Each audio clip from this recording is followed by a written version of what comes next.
네, 안녕하십니까. 포포투의 한유철 기자입니다. 오늘은 황희찬 선수의 이적설이 떠올랐죠. 무리뉴 감독이 이끌고 있는 로마가 원한다는 소식이 전해졌는데요. 이것에 대해서 알아보는 시간을 가져보도록 하겠습니다. 우선 황희찬 선수의 기록에 대해서 한번 알아보도록 하겠습니다. 잘츠부르크에서 미나미노, 홀란드와 함께 삼각편들을 구성하면서 좋은 모습을 보인 황희찬 선수가 독일을 거쳐서 이제 EPL에 입성을 했었죠. 잘츠부르크에서는 굉장히 좋은 활약을 했었는데요. 통산 126경기에서 45골, 29어시스트를 기록하며 잘츠부르크의 핵심 공격수로 활약을 했었습니다. 또한 이제 리버풀과의 챔피언스리그 경기에서 반다이크를 제치고 골을 넣는 그 장면은 아직도 많은 국내 팬들의 뇌리에 남아있는데요. 이러한 활약에 힘입어서 라이프치히로 이적을 하게 됐죠. 굉장히 많은 기대를 모았습니다. 라이프치히가 신생팀이긴 했지만 창단이 되자마자 분데스리가에 승격하자마자 2위에 오르는 등 우승 후보로서의 경쟁력을 보인 만큼 황희찬 선수가 여기서 잘한다면 조금 더 높은 단계로 발전할 수 있다는 그런 기대감이 많은 국내 팬들의 마음속에 생겼는데요. 하지만 라이프치히에서의 생활은 그다지 좋지 않았습니다. 주전 경쟁에서 밀리면서 힘겨운 시기를 보냈는데요. 결국 지난 시즌을 앞두고 울버햄튼으로 임대를 가게 됐죠. 임대 생활은 좋았습니다. 초반에 임대 신화를 작성하면서 울버햄튼 팬들의 사랑을 독차지했는데요. 후반기에는 부상 때문에 아웃이 되는 등 조금 활약이 아쉽기는 했지만 충분히 좋은 모습을 보이고 존재감을 드러냈죠. 결국에 공식적으로 프리미어리거가 됐습니다. 이번 시즌을 앞두고 공식적으로 울버햄튼이 완전 이적을 추진한 건데요. 1670만 유로, 하나로 약 232억 원이라는 적지 않은 금액을 울버햄튼은 황희찬에게 투자를 했습니다. 울버햄튼 역대 16위에 해당하는 기록으로 그만큼 울버햄튼이 황희찬에 많은 기대를 걸고 있었다라는 것을 확인할 수 있는 대목입니다. 황희찬 선수는 개막전부터 선발로 나오면서 이제 리즈 유나이티드전이죠. 어시스트를 기록하면서 좀 좋은 모습을 보였는데요. 3라운드 토트넘전부터 주전 경쟁에서 밀린 모습을 보이게 됐습니다. 4라운드 뉴캐슬전에는 실점의 빌미를 제공하면서 많은 비판을 받기도 했죠. 그러면서 월드컵 전까지 황희찬 선수는 계속해서 벤치에 앉아있는 시간이 늘어나면서 지난 시즌에 비해서 출전 시간이 줄고 좀 활약을 할 수 있는 그런 기회가 제한적이게 된 그런 모습을 보이게 됐습니다. 하지만 로페테기 감독 체제에서 입지가 올라갔죠. 11월에 로페테기 감독이 부임하고 12월에 에버턴전부터 황희찬 선수는 정기적으로 선발 출전 명단에 이름을 올렸습니다. 중간에 햄스트링 부상을 당하면서 우려 섞인 반응도 나오긴 했지만 복귀 후에도 꾸준히 출전 시간을 넓히면서 로페테기 감독의 애제자라는 것을 증명을 했습니다. 후반기에는 브렌트포드전과 에버턴전이죠. 2골을 넣으면서 조금씩 기량을 회복을 했습니다. 황희찬 선수 역시 로페테기 감독에 대해 조금 긍정적인 반응을 보였는데요. 인터뷰를 통해서 직접적으로 로페테기 감독에 대한 좀 리스펙을 했죠. 그는 레알 마드리드 스페인 대표팀에서 최고의 모습을 보였다. 그에게서 배울 것이 많다. 나는 과거에 여러 지시를 하는 감독과 함께 했었지만 그를 보고 와, 정말 작은 디테일까지 요구하는구나 라는 생각을 했다. 우리에게 많은 디테일을 요구한다. 그와 함께하는 것은 정말 긍정적인 영향을 미친다. 가능한 한 그에게서 많은 것을 배우려고 노력한다 라면서 로페테기 감독에 대한 긍정적인 평가를 내렸습니다. 이렇게 이번 시즌 후반기 부활의 조짐을 보인 황희찬이 공식적으로 이적설에 연관이 됐는데요. 무리뉴 감독이 이끄는 로마가 원한다는 소식이 전해졌습니다. 이탈리아 매체 칼치오 메르카토가 전한 내용인데요. 로마의 미래는 공격수 황희찬이 될 수 있다. 현재 울버햄튼 소속인 그는 1000만 유로 이하의 금액으로 데려올 수 있다. 조세 무리뉴 감독은 선수단을 확인할 것이며 일부 행동이 결정적일 수 있다. 무리뉴 감독은 여름 이적 시장의 주제를 다시 설정할 수 있다. 타미 에이브라임과 안드레아 벨로티는 균형을 이룰 것이다. 황희찬은 전화를 기다리고 있을 것이다. 로마의 단장 티아고 핀투는 결정적인 조치를 취할 준비가 된 것 같다. 라면서 무리뉴 감독뿐만 아니라 단장인 핀투까지 황희찬의 영입에 대해 긍정적인 반응을 보이고 있다는 것을 확인할 수 있습니다. 그렇다면 로마가 왜 황희찬에게 관심을 갖고 있냐? 우선 무리뉴 감독 체제에서 로마는 백스리를 주로 활용을 했는데요. 무리뉴 감독의 지시에 따라서 황희찬 선수의 쓰임새가 굉장히 다양하게 될 것으로 예측을 할 수 있습니다. 일단 무리뉴 감독은 모든 선수들의 활동량을 굉장히 중요시 여기고요. 윙백들을 공격적으로 활용하는 것을 선호합니다. 그런 부분에서 황희찬 선수가 뛸 수 있는 부분은 좌우 윙백부터 시작해서 디발라와 펠레그리니가 있는 2선 라인, 그리고 에이브러햄이 있는 센터포워드 라인까지 총 5자리인 것을 확인을 할 수 있습니다. 오른쪽은 황희찬 선수의 히트맵인데요. 시즌 전체적인 히트맵을 확인해보면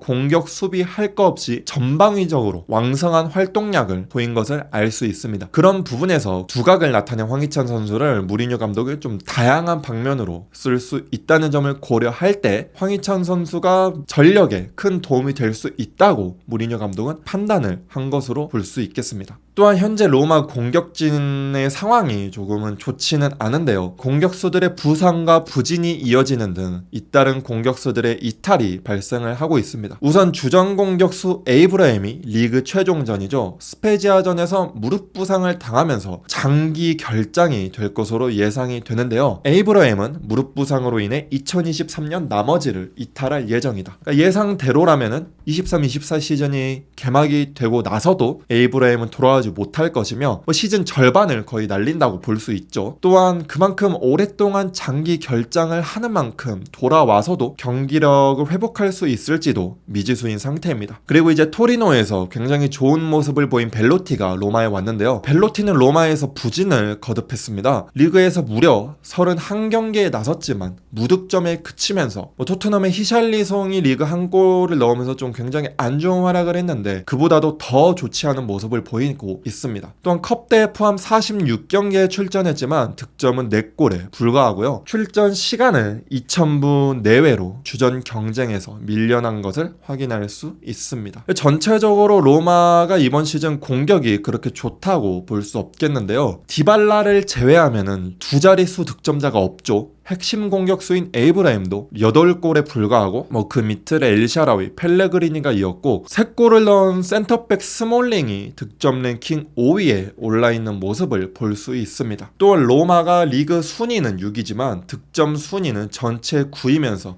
볼로냐, 피오렌티나에 밀리는 등 빈약한 공격력을 드러내고 있습니다. 결국에는 이러한 종합적인 부분을 고려했을 때 무리뉴 감독이 공격 보강의 필요성을 느꼈고 황희찬 선수의 영입을 고려하게 되는 계기가 된 것으로 볼 수 있습니다. 또한 무리뉴 감독은 한국과 연이 조금 깊죠. 손흥민 선수를 지도를 했었고 김민재 선수를 영입을 추진을 했었고 또한 7월 달에는 방한을 하기도 하는데요. 무리뉴 감독은 직접적으로 손흥민 선수를 언급을 하기도 했습니다. 나는 아시아 선수를 지도해봤다. 나는 운이 좋았다. 최고의 선수 손흥민을 지칭하는 말이죠. 최고의 선수를 지도했기 때문이다. 토트넘에 있는 동안에도 무리뉴 감독의 손흥민 사랑은 좀 국내 팬들에게도 많이 알려져 있고 저런 사진과 마찬가지로 손흥민 선수 역시 무리뉴 감독과 굉장히 좋은 관계를 구축했다고 볼 수 있습니다. 또한 로마에서 이제 인터뷰를 했었죠. 토트넘 시절에 김민재의 영입을 추진을 했었다. 그들의 선수, 그러니까 나폴리의 선수 중 한 명에 대한 이야기를 들려줄 수 있다. 나는 토트넘에 있을 때 페이스타임으로 김민재와 이야기를 나눴다. 그를 데려오고 싶었지만 토트넘은 나를 도와주지 않았다. 라면서 김민재의 영입을 공식적으로 추진을 했고 토트넘이 자신의 부탁을 들어주지 않은 것에 대해 아쉬움을 표한 모습을 볼 수 있습니다. 물론 황희찬을 원하는 선수가 로마만 있는 것은 아닙니다. 손흥민 선수가 소속되어 있는 토트넘과 최근 스쿼드 보강에 열을 올리고 있는 뉴캐슬도 관심을 보이고 있는데요. 미러가 보도를 했습니다. 토트넘과 뉴캐슬은 깜짝 이적을 통해 울버햄튼의 문제를 이용하고자 한다. 황희찬은 토트넘과 뉴캐슬을 포함한 여러 프리미어리그 클럽에 관심을 받고 있다. 토트넘과 뉴캐슬은 황희찬의 상황을 주시하는 여러 구단 중 하나다. 로페테기는 울버햄튼이 재정적 페어플레이 룰을 준수하기 위해 일부 선수를 매각해야 한다는 사실을 알고 경악했다. 황희찬은 시즌이 끝날 때까지 깊은 인상을 남겼다. 이에 토트넘이 그를 주목하기 시작했다. 뉴캐슬 역시 황희찬에 대해 문의를 했고 아스톤빌라와 조세 무리뉴의 로마도 황희찬에게 관심을 보였다. 아스톤빌라 관련 소식은 조금 더 집중적으로 다뤄졌는데요. 아스톤빌라는 공식적으로 여름 이적 시장 때 사업을 할 준비가 돼 있다. 이들은 프리미어리그 공격수 황희찬과 연관돼 있다. 지난 10월 에메리가 빌라에 도착하면서 리그 순위 순위는 상승하기 시작했다. 이들은 다음 시즌 UEFA 유로파 컨퍼런스 리그 자리를 예약했다. 이번 여름에 지원군이 도착할 예정이다. 그러므로 빌라의 상승세는 계속 이어질 것으로 보인다. 이적 시장을 앞두고 많은 재능 있는 선수들과 연관되고 있다. 소문에 따르면 빌라가 몰리뉴 스타, 몰리뉴 스타디움은 울버햄튼의 스타디움 이름이죠. 몰리뉴 스타는 소문에 따르면 빌라가 황희찬의 새로운 보금자리가 될 수 있다. 에메리 감독이 지휘봉을 잡음에 따라서 빌라가 상승세를 타기 시작했고 시즌 막바지까지 토트넘과의 경쟁을 펼치면서 컨퍼런스 리그 자리를 예약을 했는데요. 유럽 대항전에 진출을 하는 만큼 에메리 감독은 스쿼드 보강에 대한 필요성을 절실히 느꼈고 이에 대해서 황희찬의 영입을 추진하고 있다고 볼 수 있습니다. 그렇다면 황희찬의 아스톤 빌라행 관련 최신 소식은 어떻게 되느냐? 이 부분에 대해서 MSN이 정리를 했습니다. 미로가 보도한 바에 따르면 울버햄튼 원더러스의 공격수 황희찬은 구단의 재정적인 빚을 완화하기 위해 이적을 할 수도 있다. 토트넘, 뉴캐슬, 로마, 아스톤 빌라가 그의 상황을 주시하고 있다. 풋볼 트랜스퍼스에 따르면 황희찬의 가치는 1280만 유로, 한화 약 177억 원으로 평가된다 라고 밝혔습니다.